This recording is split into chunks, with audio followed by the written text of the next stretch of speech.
তালাকের একটা প্রভিশন রেখেছে, যাতে করে এই যন্ত্রণা কিয়ামত মৃত্যু পর্যন্ত স্বামী স্ত্রী ভোগ করা না লাগে। কিন্তু এই তালাকটা কখনোই রাগের মাথায় পানে চুন কম হয়েছে কেন, বেগুন ভর্তায় লবণ বেশি হলো কেন, গোস্তের মধ্যে তেল বেশি হলো কেন, ভাত এত নরম হয়েছে কেন, এই সব হাবিজাবি কথাবার্তা দিয়ে কথায় কথায় স্ত্রীকে তালাক দেওয়া যাবে না। তালাক হচ্ছে, দেখা গেল যে স্ত্রী দুশ্চরিত্রা, চরিত্রহীনা, অথবা শরীয়তের বিধান মানে না, তাকে চেষ্টা করা হবে, স্বামী স্ত্রীর মনোমালিন্য হয়েছে, চেষ্টা করা হবে মনোমালিন্যকে দূর করে স্বামী স্ত্রীর ভালো সম্পর্কে স্থাপনের জন্য চেষ্টা করা হবে। সেজন্য কোরআন শরীফ বলেছে যে এই চেষ্টার জন্য উভয় পক্ষের মুরব্বীদেরকে ডেকে সালিশ কর। সালিশে যদি না হল, তাহলে প্রথমত চেষ্টা করো স্বামী স্ত্রী নিজেরা দুইজনে, তাতে যদি না হয় তাহলে সালিশ ডাকো। সালিশে তো যদি না হয় তাহলে এক তালাক দাও, একসঙ্গে 3 তালাক দিও না, 1 তালাক দাও। 1 তালাক দিয়ে সময় দাও, বিছানাটা আলাদা করে দাও, একসাথে এক বিছানায় থেকো না। 1টা তালাক দিয়ে অপেক্ষা করো, দেখো যে 1 তালাক পাওয়ার পরে স্ত্রী তার চরিত্র সংশোধন করে কিনা, ফিরে আসে কিনা। যদি ফিরে আসে তাহলে 2য় মাসে তাকে তুমি তোমার কাছে ফিরিয়ে নিতে পারো। এ হলো আল্লাহর বিধান। এ বিধান কার? আল্লাহর বিধান। কোরআন শরীফে আল্লাহ পরিষ্কার বলেছেন 2য় মাসে তারে ফিরায় নাও। 2য় মাসে দেখা গেল স্ত্রী ফিরল না, তার পূর্ব নীতির উপরই বহ, চরিত্র ভালো হলো না, তওবা করলো না, শরীয়ত মানলো না, তাহলে বশ্যতা স্বীকার করলো না, তাহলে 2য় মাসে আর 1 তালাক দাও, বিছানা বিভাগে আলাদাই থাকুক। যদি স্ত্রী স্বামী থেকে এই বিচ্ছিন্নতায় বিরহ যন্ত্রণা সহ্য করতে না পারে এবং নিজের দোষ ত্রুটি বুঝতে পারে, আর যদি ফিরে আসে, তাহলে 3য় মাসে তারে ফিরায় নাও। দেখছেন আল্লাহর বিধান, ফিরায় নাও। কিন্তু দেখা গেল 3য় মাসেও ফিরলো না, তখন তাকে গ্রেট ডেঞ্জার সিগন্যাল নাম্বার 10 দিয়ে দাও। 1, 2, 3, এরপর তো আর কিছু থাকে না। 3য় মাসেও যখন ফিরলো না, তখন 3 তালাক বায়না করে তাকে ব্যাক করায় দাও, বা শেষ হয়ে গেল।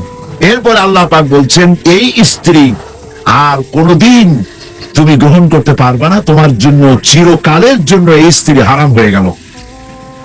হাত্তা তানকিহা যাওজান গায়রাহু, যতক্ষণ পর্যন্ত অন্য পুরুষ সে গ্রহণ না করছে। এইখানে গ্রামের মাতুব্বর সর্দারেরা, মেম্বার চেয়ারম্যানেরা এই আয়াতের এই একটু সুযোগ পাইল যে আরেকটা পুরুষের কাছ থেকে ঘুরে আসলে তবে তো প্রথম স্বামী পাইতে পারে।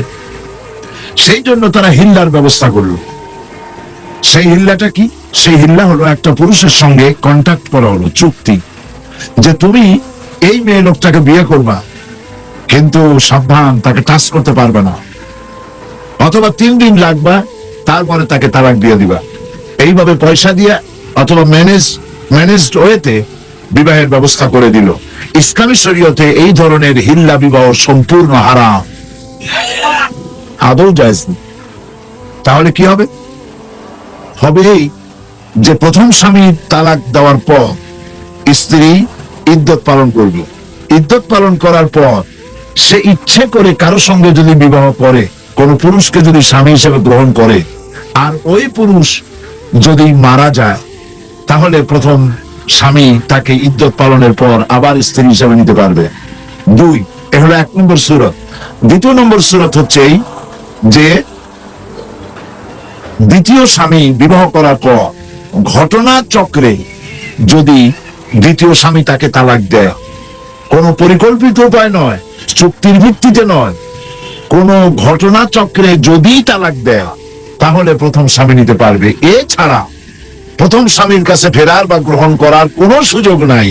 মৃত্যু পর্যন্ত এই স্বামীর জন্য ওই স্ত্রী হারাম হয়ে গেছে। এই হচ্ছে ইসলামের বিধান। গ্রামের মাতব্বর কি বললো, চেয়ারম্যান কি বললো, এইটা ফতোয়া নয়, এইটা ফতোয়ার বিষয় নয়। আজ পত্র পত্রিকাগুলি আর এনজিওরা খালি বলতেছে ফতোয়াবাজ, ফতোয়াবাজ, ফতোয়াবাজ। এই কথাটা একটা বিদ্বেষমূলক কথা। যেমন হামলাবাজ, মামলাবাজ, দুর্নীতিবাজ, এইগুলি যেমন শব্দ, ফতোয়ার সামনে তেমন কোনো বাজ শব্দ বসানো যায় না। যারা ফতোয়াবাজ বলে ওরা নিশ্চয়ই মতলববাজ। এটা মতলব করে, দুর্বিসন্ধি করে ফতোয়ার মতো এত বড় গুরুত্বপূর্ণ বিষয়কে নিন্দনীয় করার জন্য এই ব্যবস্থা তারা গ্রহণ করেছে। সুতরাং এই বোনের এই প্রশ্নের জবাবে আমি বলছি, হিল্লা বিবাহ ইসলামী বিধান অনুযায়ী কোরআন হাদিসের দৃষ্টিতে সম্পূর্ণ সুস্পষ্ট ভাবে হারাম।